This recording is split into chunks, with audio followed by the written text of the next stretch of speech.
Sometimes, a simple fact can feel like a personal attack.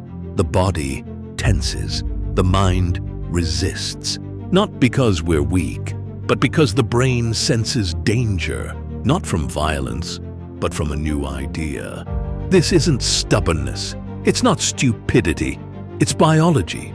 Our minds are built to protect, even when what's being defended against is something that could help us.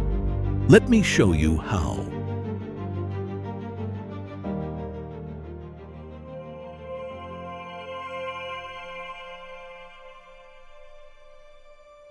The human brain is constantly scanning for threats, and sometimes it treats opinions the same way it would treat a physical attack. This reaction is especially triggered when someone challenges what we believe or how we see the world. In moments like that, specific chemicals are released in the brain, neurotransmitters like norepinephrine, that push us into a defensive state. These are the same ones that would be activated if, say, a bear was chasing you through the woods. So what happens? The rational part of our brain, the prefrontal cortex, begins to shut down. Meanwhile, the more primitive limbic system takes over, especially the amygdala, our brain's fear center. This shift literally blocks our ability to think clearly. That's why in a heated argument, even a reasonable point can feel like an attack. The body interprets the difference in opinion as a potential threat, and we react instead of reflecting. This is also the exact reason political fear campaigns work so well. When someone says, "They're coming for your jobs," or "Your family is in danger," the brain doesn't pause to fact-check. It flips into survival mode. In that moment, we're not looking for the truth. We're looking for emotional safety. But here's the good news. When we feel seen and heard, the opposite chemicals kick in. Dopamine starts flowing, and with it, our openness increases.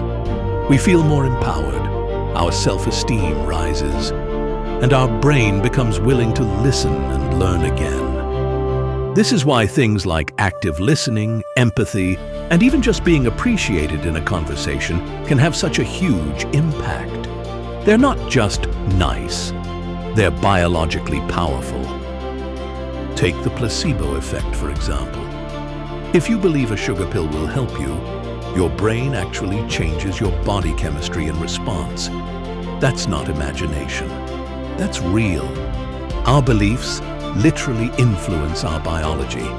In fact, serotonin, the neurotransmitter often linked with happiness and confidence, is deeply tied to how we see ourselves. When self-esteem is low, serotonin levels drop, and in extreme cases, this can lead to depression, self-destructive behavior, or worse. So what's the takeaway here?